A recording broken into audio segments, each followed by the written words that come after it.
In a world of question marks, of the unknown, quarks were something that rose out of seemingly nothingness. Some believed it to be human evolution, and others believed it to be a miracle.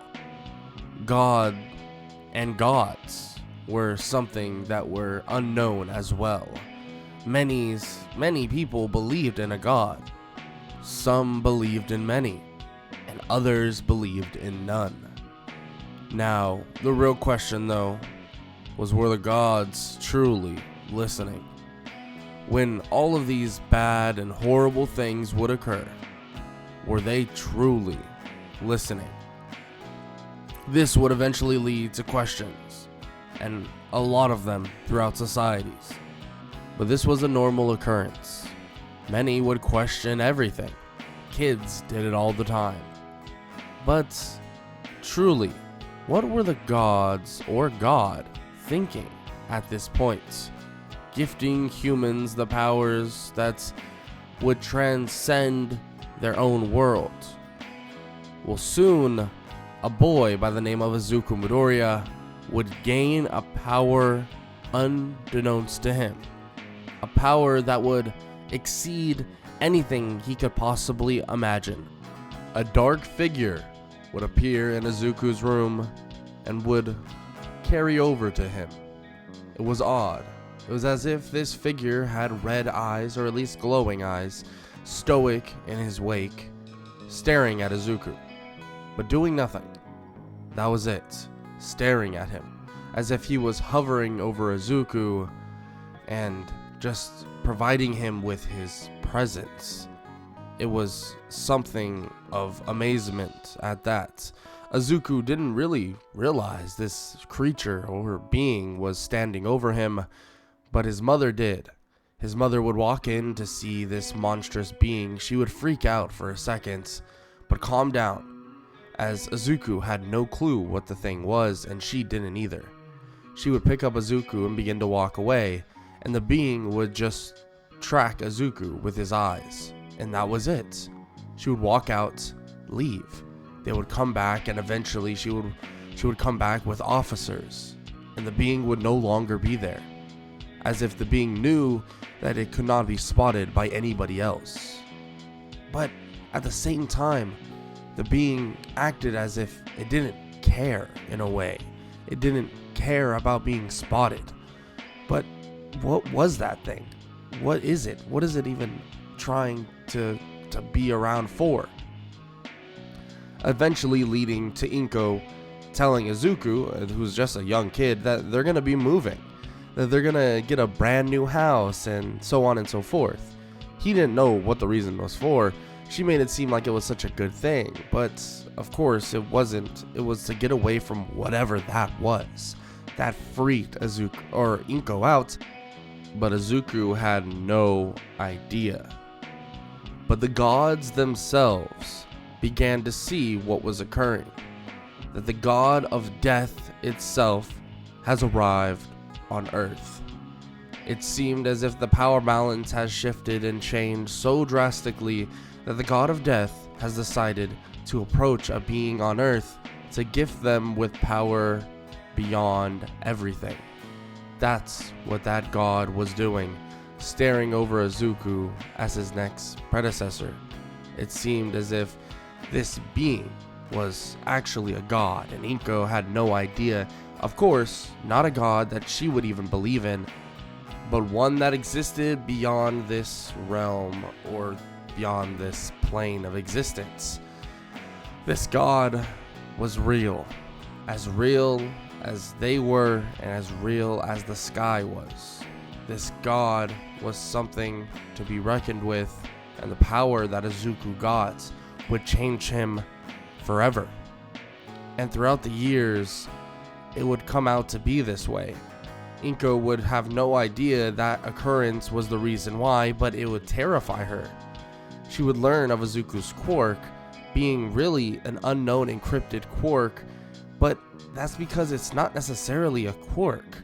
It's built in within Izuku now, but it doesn't take the slot of a quirk. they have no idea the certain things and these certain abilities that Izuku's able to do, because unbeknownst to them, it seems as if that he doesn't have a quirk at all, and it's kind of odd that he's able to do these things.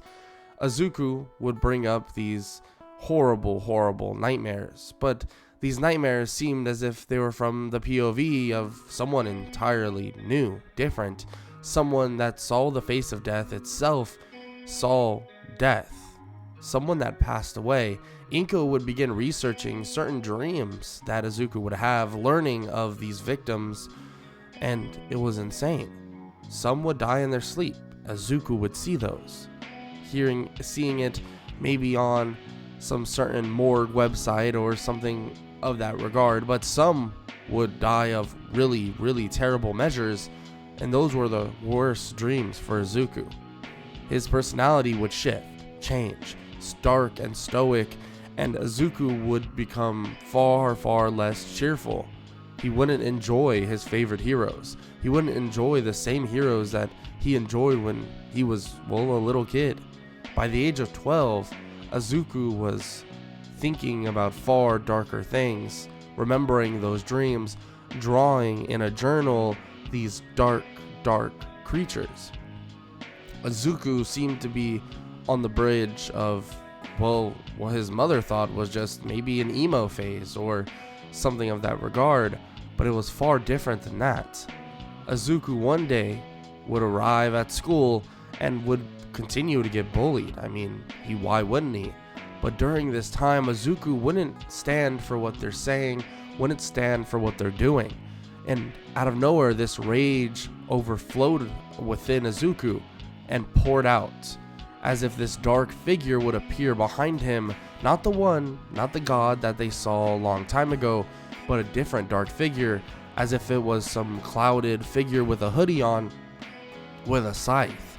This figure would scare the hell out of every single kid, but as the teacher turned around, the figure would poof into, well, out of existence. Izuku would sit there and look up, as if he had no idea what he just did, and in a way, he really didn't. He had no clue what just occurred, but as long as they shut up, it didn't matter to him. His teacher would continue teaching on, but Izuku would eventually just be done with all of it, done with all school and stuff like that. He felt that it was needless, that it didn't matter anymore, and soon things would feel a lot more as if they didn't matter. Izuku would go through what felt like hell. He would arrive one day at his home, his mother nowhere to be found. He would begin to search anywhere and everywhere he possibly could, until it was, well, too late at night for him to find her. He decided to go to sleep, and during a dream, he saw something terrifying. Buildings collapsing, and eventually a hero steamrolling through everything. A hero trying to catch a villain, burning down his building. No, this looked just like his mother's building, where she worked. That's how she died. She's dead. Izuku would be abruptly awoken at night. It's about maybe 4 a.m., 3 a.m., so I guess technically not at night, but he would walk out to see police officers at the door. These officers would tell him that his mother tragically died, well, due to a hero and villain fight, and that a villain basically destroyed the building and it was burned to a crisp, and then there were no survivors. Izuku was petrified, horrified at the aspect that his mother has now left him alone. Izuku didn't even know what to do with himself, and in a matter of seconds, a dark cloud of basically judgment and death and mourning over his mother would overtake him, killing all of the cops that stood in front of him, and immediately he would disappear into nothingness. He would appear somewhere else in Japan, looking far different than before. A cloak of darkness around him, and a cloak on him as well. Hood sprawled over his head, Izuku sat there in this abandoned building, all alone. He didn't know what to do with himself. What was he supposed to do with himself? But just as he was thinking these things, he began to hear small little whispers from the darkness. He began to follow those whispers, not believing anything of them, but at the same time thinking that he had nothing to lose anyways. Eventually finding something, a case, a black case, a dark case, full of nothing? It seemed so odd. This case was so ominous, but as he opens it up and reaches in, something began to be shrouded in darkness appears. It's a scythe, a black scythe that when pulled out, this red electricity would course around it. As he placed it on his back, red electricity would surround him as well. He'd feel power coursing through him, and far, far different thoughts than he did before would begin to flow through his mind. He was now the embodiment of the god of death, of the Grim Reaper. It was different though. He felt different. He felt as if the world around him was collapsing. He already lost his mother, so what else would he have to lose? He begins to slightly cry as his tears, as they hit the ground, would evaporate into nothingness. Izuku would feel as if everything was over. He might have this power, have this weird dark essence around him. What did this even mean? Soon, a dark figure with red eyes, and seemingly glowing eyes at that, would show up, and he would begin to speak in this cryptic tone, a cryptic voice at that. It seemed as if he wasn't speaking any language that Izuku would normally understand. It seemed like gibberish, but he was able to understand every last word he spoke. He began to tell Izuku certain things, telling him that the death of his mother was a catalyst to this power, and that everything to come would be a catalyst from that moment itself. Izuku has been seeing life and death especially from the POV of everybody. These point of views are to prepare him, because every last death he would have to take on. That scythe is built up of every last soul that ever existed, and every last soul that passed on to the next realm of existence. Now, Izuku needed to push through this. He needed to focus that power into however he saw fit. The God of Death and the Grim Reaper is far different than he could possibly imagine. He is a guide. He'll bring everybody that is supposed to die and that will die to death itself. But he is not the one doing the killing.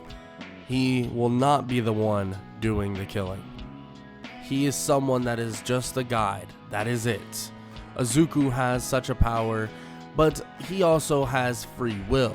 He has the free will to use this power how he sees fit. Maybe to stop heroes, to kill heroes, anything he so chooses, but still his job is to guide the death to the next plane of existence. That is his job. Izuku is shocked and is about to say something, but the person that stands in front of him would disappear. Izuku would begin to scream that he didn't ask for any of this, that he didn't want any of this. He would slam his scythe into the ground as the area around him would mold into darkness. But then when he slammed it once again, the darkness would disappear. The dark clouds that surrounded Izuku were no longer there. He would walk away from this abandoned building and look outside. As he looks outside, he sees something that he's never seen before. Lights and an omnipotent presence. It's terrifying in a way. He sees one on the left side of Japan, glowing this holy light of some sorts. On the right side, he sees various other lights, different at that. And all around, he sees darkness as well. The gods themselves have arrived on Earth, not only in Japan, but also all around the world. In secret, of course. But everybody around is beginning to get their blessings. And a lot of people around as well are beginning to get their curse. Izuku is in complete shock seeing all of this. He's sure that some other people should be able to see it as well, but it's not the truth. He can only see it at this moment. Many others have no omnipotent presence around them, but someone would eventually, and someone that would act far different in the presence of everyone else would be shown to have that omnipotent presence behind him. Katsuki Bakugo would arrive back at school, but as a totally different person. He would still have that edge to him, that rowdiness, that passion to be a hero, but he would be nowhere near the bully he once was, as if some angel came to him and blessed him with something that he couldn't even, thank them for. He was a far different person and began to worry about the lack of Izuku not being there and being gone. Eventually, Katsuki would learn of what happened to Izuku and where he went, or the lack of where he went. Many would have no clue where he eventually would subside at, but Izuku would know. He was gone. At the age of 14 or around 14, Izuku would be on his own, living on his own, and dealing with his own. That's all he cared about at this moment, until one night while he was walking to the store, he would be jumped in an alleyway. As he jumped in this alleyway, these people began trying to beat on him over and over again, but Izuku would stand up as if he was glitching out, as if he wasn't actually in this plane of existence. He would appear behind all of them, not a scratch on him. He would stare at them as he would lift his hand up and a scythe would appear and he would slam it on the ground. He would begin to say in a demonic voice that judgment is coming and that people like them, they will know exactly what judgment means. The people around Izuku would begin to scream as if they were in immense pain. Izuku would continue to stand up as the clouds or dark clouds would surround him and everybody else. They would scream as if they were getting, murdered. They would feel this pain, immense pain, and they would begin to see exactly their deaths. They would see something horrible, something terrifying. But just as they would awaken from that nightmare, Izuku would plunge his scythe through their chests, and he would say that they would not be guaranteed that way out. He would slice them in half, leaving their bodies to rot, and Izuku would leave them there. He would walk away as he puts the scythe back on his back, and he would begin to search for more people that needed judgment. Izuku knew that this wasn't necessarily his job, but at the same time felt the pressure of this power, this dark power within him, as if he needed to make sure that things were straightened out. Days became weeks, and weeks became months, and months became years. Time and more time would pass as Izuku would await that next person to hunt. He would realize something, that there were monsters out there, terrifying villains that were horrible for this society and horrible for everything that bred peace. He began to leave as if he was hunting for somebody that had a kill count of hundreds, maybe even thousands. He would begin to search, and the way he searched was through sheer darkness. He would traverse the area of Japan searching for someone very specific. Eventually, he would come across the man that he's been searching for. But as he would bust down the door, there was nothing there. Nothing at all. Just a TV screen. This TV screen begins to talk and begins to speak with Izuku, saying that he knows exactly who he is and where he's from. He's been looking for him. Actually, he's been looking for him for a while. And luckily, he knew he was coming. And it was kind of perfect timing, because frankly, he didn't want the others to be here when he arrived. All for One was speaking to him, and he began to ask him various questions about how he got this so-called power of his. Izuku would tell him that he doesn't need to, tell him anything, and that if he comes out right now, maybe he'll consider it. That, or he'll kill him. Izuku pulls out his scythe, and All for One says that there's no chance in hell that he shows his face. He knows his limitations, and Izuku would definitely give him one hell of a run for his money. So, he'll stay exactly where he is. Izuku calls him a coward. All for One says that's just not the case. He just knows when to fight his battles. And Izuku seems as if he doesn't know his own limitations. A couple Nomus would then appear around Izuku, forcing him out of the building, and Izuku would begin to fight these Nomus out on the streets. These Nomus were already dead. There was no controlling them through fear or a want to survive. But as Izuku would strike the first one down with his scythe, the body of the Nomu began to crumble into dust and reassemble back into the same being that it is. Still being a Nomu, but now under the control of Izuku. Izuku continues to do this as each Nomu falls under his control, and Izuku would then walk back in the building, telling All for One that it didn't work how he thought it would. And All for One begins to laugh, saying that he knows, that he wanted this to happen. The Nomus begin to explode, as if it was some trigger mechanism from a quirk that is within their body, that once they were reconstructed, that this exact event would occur. It begins to blow up the building of the League of Villains base, and All for One has told the League of Villains prior to this to be aware and to be safe, and that this would need to happen. This outcome would need to happen for everything to be successful. The building would explode on itself, and it seems as if Izuku was, beneath all of the ashes, that he was dead.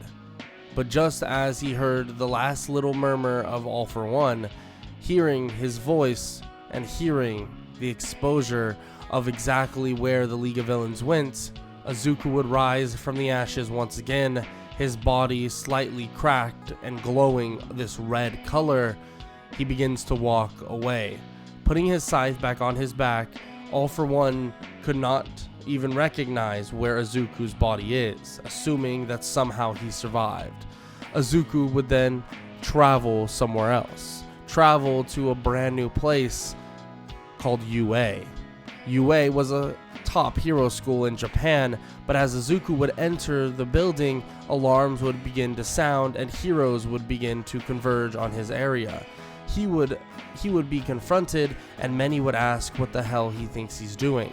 Izuku would say that he has no business with them, he has business with the villains that are currently attacking their so-called rescue facility. Izuku says that he knows they're there because he got information from All for One himself. It seems as if his mastermind continues to work because he would obviously want Izuku there for a reason. For what reason? He doesn't know, but at the end of the day, he doesn't care. All of the heroes stand in front of him, at least the ones at UA, telling him that that just can't be the case, that they would have heard from the USJ already, but that they can't let him take another step. Izuku then pulls out his scythe and says that he'll do what must be done, especially because the heroes won't do what needs to be done. Izuku points his scythe toward them as he smashes it into the ground, as the terrain begins to crack and look just like his skin. The cracks begin to glow all red, and Izuku says that it's time for a lesson. A lesson about how you and many others should never mess with the god of death. Izuku Midoriya stands in front of all of UA's pro heroes. It seems as if they don't believe him, that he's trying to quote-unquote help. Even in a way, Izuku isn't necessarily trying to help. He's trying to help in a way that he only knows, and that's through death itself. But Izuku stands there and he's stopped by a ton of pro heroes, ranging from Cementos to even Snipe. These pro heroes begin to speak with him, telling him that they cannot allow him to step even an inch further. Izuku tells them that he's only currently trying to help, that the USJ is under siege, but if they really don't want to let him pass, that is genuinely fine for him. He charges forward with his scythe out, slicing toward one of the heroes, as when he strikes the hero in the chest, it seems to be draining them of all of their energy and power. As he does this, the man that just got struck down begins to collapse on the ground and can't even use their quirk. Izuku smashes his scythe into the ground once again as electricity begins to pulse. This red electricity surrounds him once again, and it seems as if he's powering up substantially. He begins to strike down one after another, and he tells them that most of them don't need to fall victim to his scythe if they just move out of the way. Just as Izuku says this, he sees an opening, dashing away and leaving the immediate area. He begins to head over to the USJ, basically dashing over at pretty insane speeds, but as he gets closer and closer, he begins to sense something, sense someone. Izuku doesn't know who this is, and frankly wouldn't know who this is at all, but it seems as if it's another god that's currently within the USJ. But why would another god even be there? What is their connection? But of course, Izuku himself may be the quote-unquote god of death, but he's just the incarnate of it. The connection between him and the actual god of death is something that was made not so long ago. When he arrives at the USJ, he sees that it's under siege entirely, just as he thought it was under immediate attack. Izuku would search around and look around as he sees All Might is currently fighting a giant monster. Izuku would dash over there in a shroud of darkness and would appear right in front of the Nomu, grabbing the Nomu by the face and slamming it to the ground as he begins to leech all the life out of him. All Might is confused and shocked as Izuku would reveal the man underneath it, but just as the man is revealed, the man's skin and bones dissolve into nothingness. He was already far gone. Not worth keeping around. Izuku, more or less seeming drained from what he's done so far, his power is slowly but surely depleting, it seems. Izuku struggles back to his feet a little bit and grabs his scythe. As he does, he feels restored for the most part, but just as he turns, All Might is in front of him, landing a punch to his face. He gets sent flying, and Izuku looks around. What is this overwhelming sensation of death? He feels as if his power is draining, even with hold of his staff or with hold of his scythe, and he looks around and eventually he sees it. He sees a boy, a kid, someone just his age, but the aura around him is the opposite of his. The dark aura of Izuku is the opposite of what that kid has, and that boy's name is Katsuki Bakugo. It seems that there's this white, majestic aura around Bakugo. He's not sure what it is, but maybe it's some sort of goddess. Maybe it's some sort of life goddess or something of that resort. Maybe. Izuku's confused. Why would that even be a thing? Why would they be here? But he does realize that the gods have been creeping within this world once again. That it seems that when the arrival of the god of death, came here, it seems as if all the other gods began to arrive once again. Izuku struggles, but he's able to recover once again, and he throws his scythe toward that said boy. All Might not even being able to react to it as the scythe spins and it smacks the boy in the face, slicing part of his face off. Izuku is shocked to see that the boy begins to regenerate as if he wasn't hurt at all. Izuku summons the scythe back to his hand and slams it on the ground, creating an aura that fills the entirety of the USJ. He begins to scream as he becomes one with the god of death once again. The god of death would take over and would begin speaking, asking for all gods to be revealed. That him being here does not open the pathway for them to come as well. That if they want a problem, that a problem is something they will get. Souls begin to get drained from everyone around. All of the unconscious villains begin to basically be a power source for Izuku, or the god of death currently. And Izuku continues to store up this power more and more. But just as he continues to store up this power, All Might seemingly grows in strength and smashes Izuku in the face, basically bringing him back to his normal form. Izuku struggles back and is so angry now. He's pissed. He seems as if there are many more gods currently here, and they're influencing these other heroes. They might be influencing many more. He slightly turns to see the man with hands all over his body, and Izuku can tell that this man right here has something to do with all of what's going on. Maybe not with the gods, but with something else. He appears right next to the man and tells him to speak with his warp gate friend and send them all off to where they're going to leave right now. Of course, Shigaraki is hesitant about this, but Izuku puts the scythe to his neck and says that he has no choice. They all disappear, and Izuku appears in a lair of some sorts. He doesn't know where he is, obviously, and he tells them he needs to speak with whoever is the head of whatever they are. Izuku makes this abundantly clear, and Shigaraki tries to convince him that he's the leader, but he knows he's not. All for One would then eventually appear, and for some reason, this is who Izuku wanted to desperately meet. He had a feeling that something was missing, and he knew that there were people, villains, people of such high power that have such massive influence that the gods would 100% be after them. Izuku was someone different. He was just susceptible. At least that's what it feels like at this moment.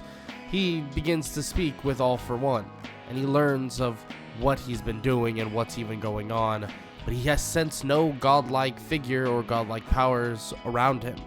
He's not sure what is even going on. Izuku would then vanish out of the area, but he would drag Shigaraki with him. He would feel that there's multiple people that need to die at this moment.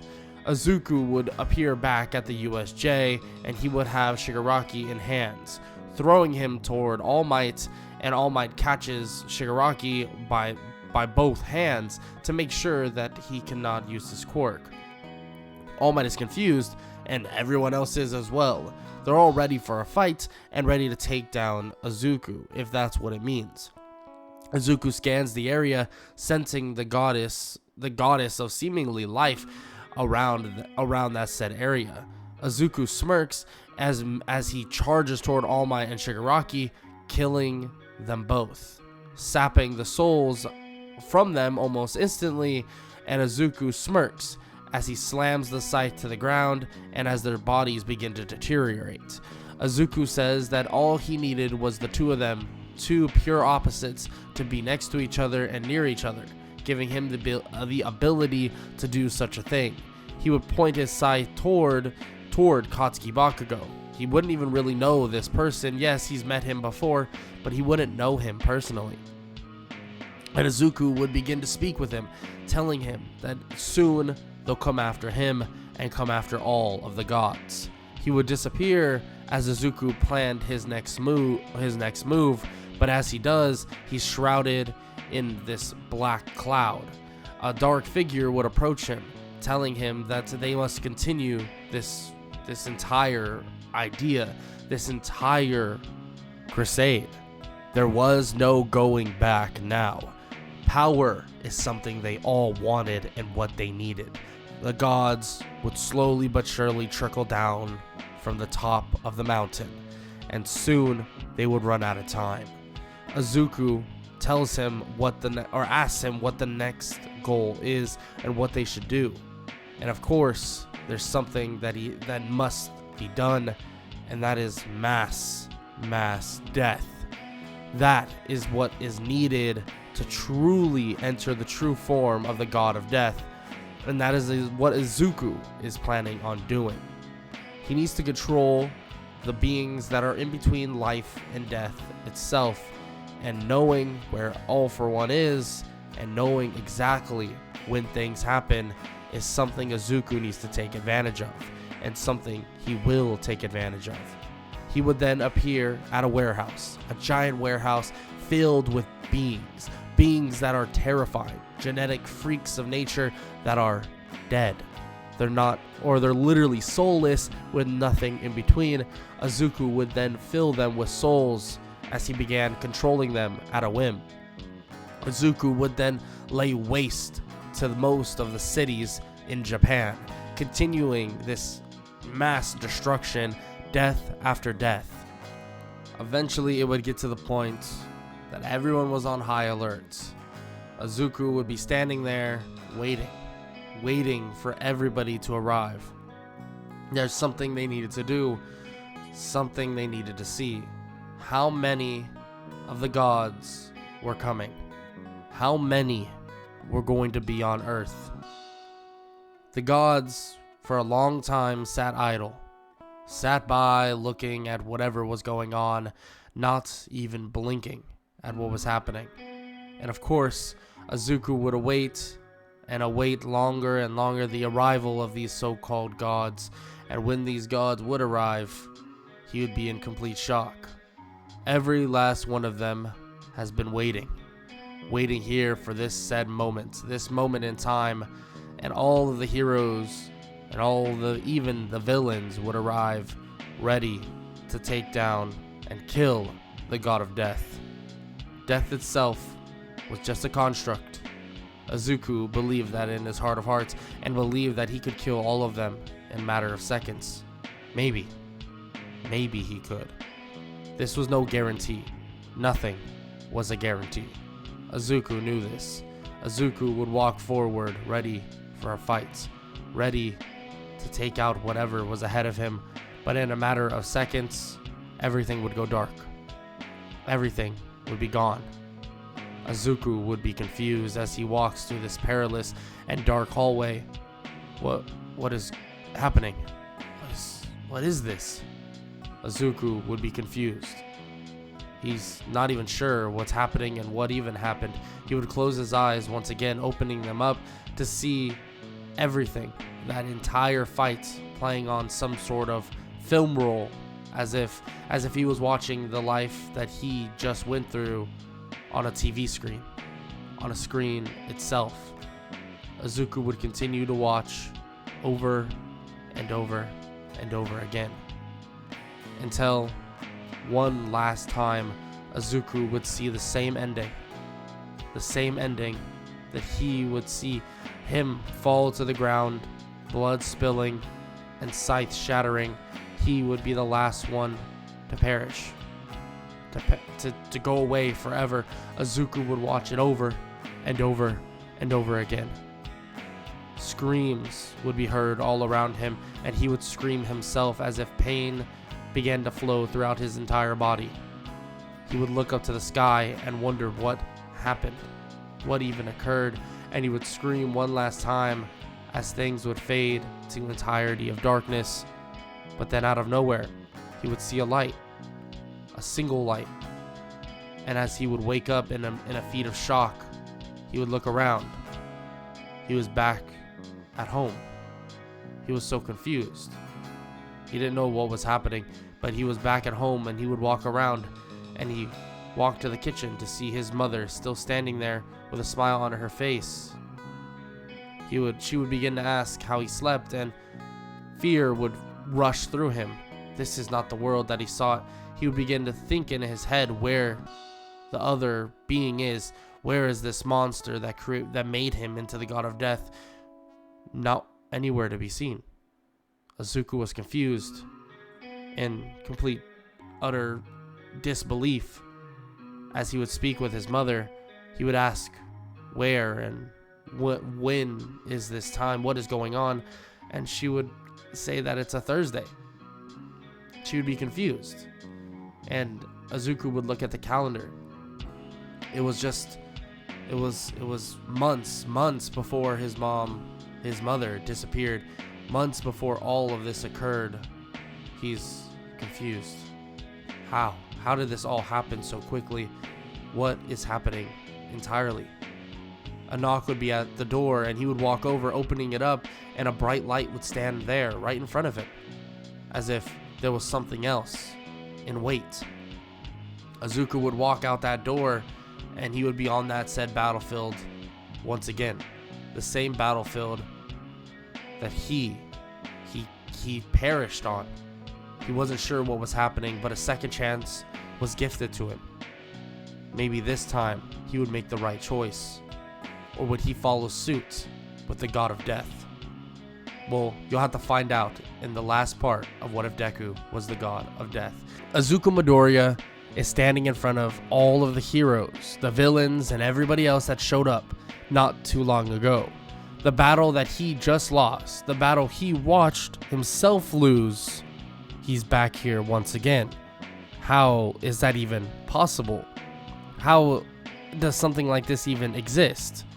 A voice begins to talk in Izuku's head, as if it's one that he's heard this entire time. Izuku is getting a second chance to gain power further than anything he can possibly imagine. All he needs is one thing. A light begins to glow around one person that he needs to fight. It seems like it's a spiky-haired boy, one that he saw before, one that is attached to a god himself. Now Izuku knows that the power that he needs is from him. Once he strips the power away from him, from the god that is holding onto dear life for this young boy, then maybe, just maybe, he'll be able to control what he needs to control. Izuku begins his fight, and the fight continuously begins to go downhill. He's outmatched, outnumbered, and many others have counters to exactly what Izuku's trying to do, and slowly but surely he's wearing himself down. But with one foul swoop, he's able to grab onto Bakugo's face, dragging him away into the darkness. Everybody's confused. Maybe he's relying on hit and run tactics. They're not so sure. But just as they think of this, the glow of this bright light begins to happen. Izuku throws Bakugo out of there, and Bakugo lays out cold entirely. Izuku's aura begins to heighten, as if he just gained even more strength. The gods themselves are not willing and not normally available to have powers combined within themselves, but since Izuku is just a vessel, he quickly realizes that this was the step he needed to truly find out what is next. He then would look straight forward as he sees a different being, a being that looks omnipotent, a being that looks extremely interesting. This being looks as if it's just some sort of black hole, but at the same time, when you look within this being, it seems as if they can see the entire universe. Izuku is shocked and his eyes grow wide. As he looks to his left and his right, he can see transparent versions of himself standing right next to him. Each one of these versions of himself end in a different outcome, all ending in his demise. But Izuku stands there thinking, is this the one that he will live? Izuku's not sure, but that voice creeps back into his head once again, telling him to do it. Kill all of them. Introduce death to the rest of this world, and then they can conquer everything. Izuku, without hesitation, charges forward, ending the lives of many heroes in front of him. But just as he's doing this, other voices begin to creep into his head as the power that he holds begins to ramp up exponentially. Izuku's not sure what's going on, but he hears people, the whispers and cries of various victims, and on top of that, they're trying to tell him to stop. That the powers of gods should not be within one mortal, that the power of all of these gods should not be resigned within him. It seems as if Izuku and whatever being has been watching him and quote-unquote taking care of him all his life has introduced something different. It seems like Izuku has been being used as a vessel to just destroy and eventually conquer and to be disposed of. That's exactly what Izuku sees. But as Izuku stands there, and as he sees this galaxy-looking being staring back at him, he sees something else.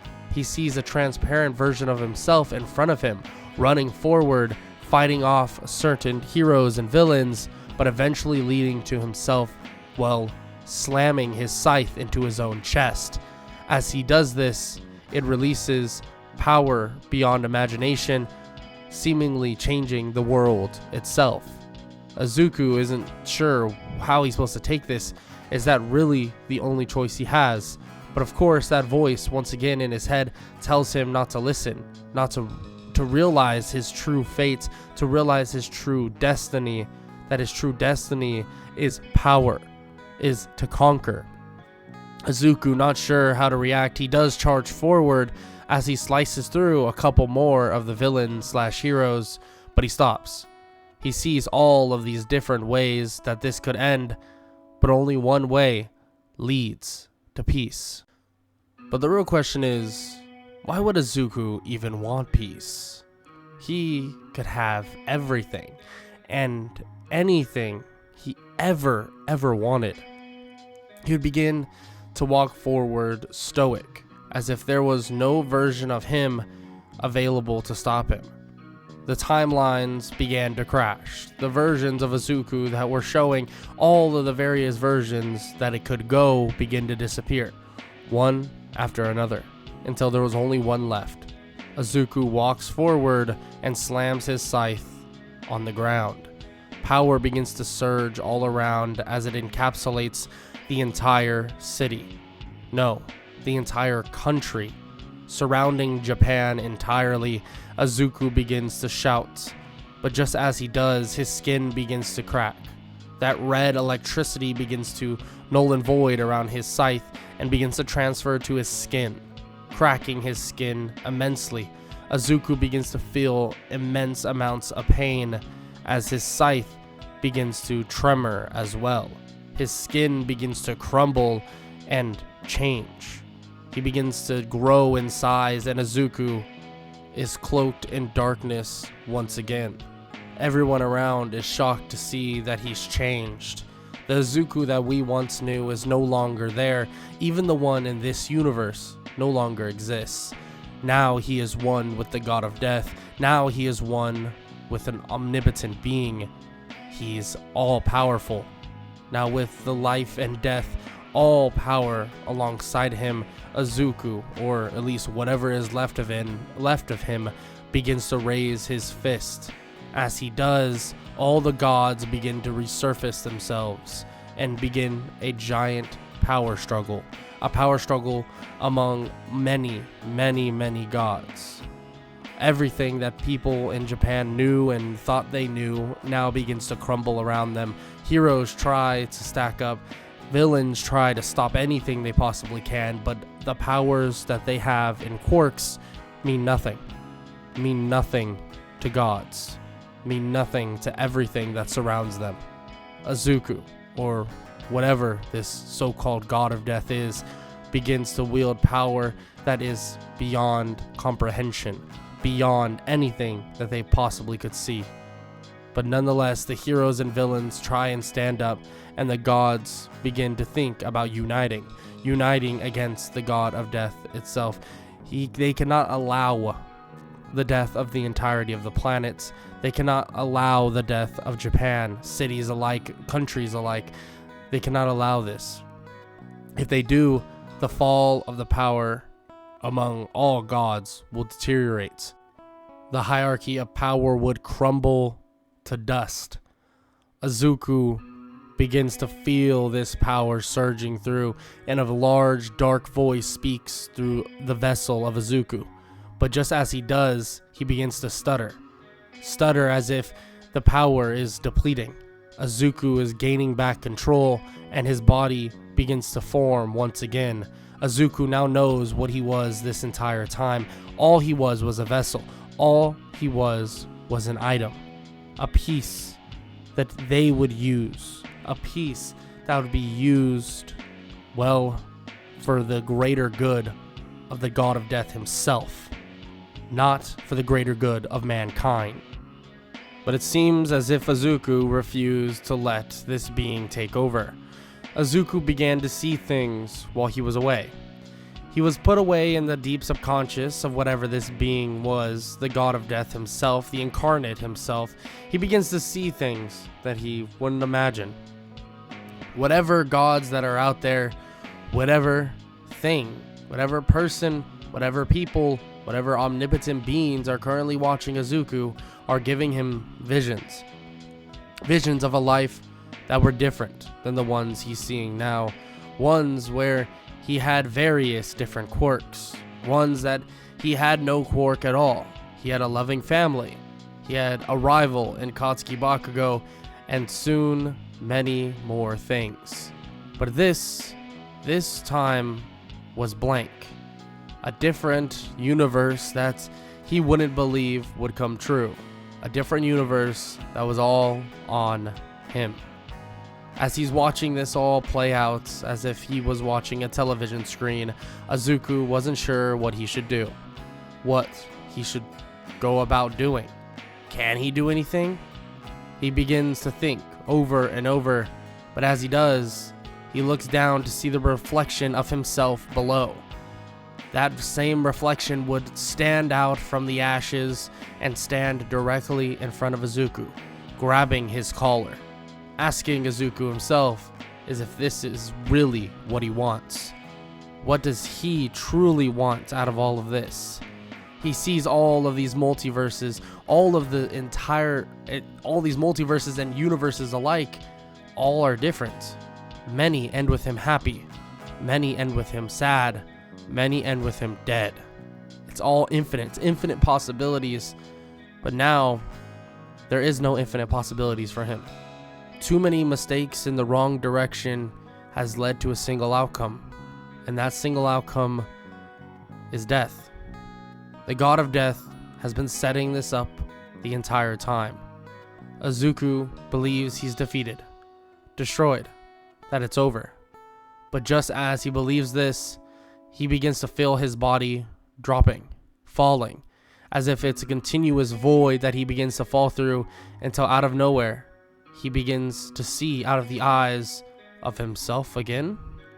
He's back in reality once again, back in his body. He looks around to see that everyone is shocked to see him there, but they're not fighting anymore. They're waiting, as if they're waiting for the action of Izuku. Izuku in front of him can see trails.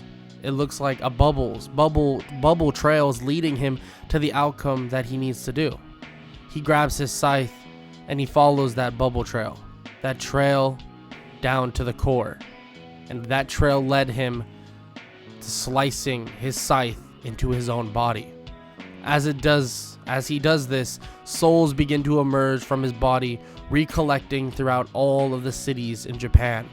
On top of that, all the connections with various gods begin to get extinguished entirely. Gods themselves begin to ascend back up to the skies, back up to the heavens, as if this is what needed to happen. The god of death needed to leave. The god of death needed to reemerge back above and play his passive role, because enforcing death is not what needed to be done. Everybody gets a choice, and that choice was made by Izuku today.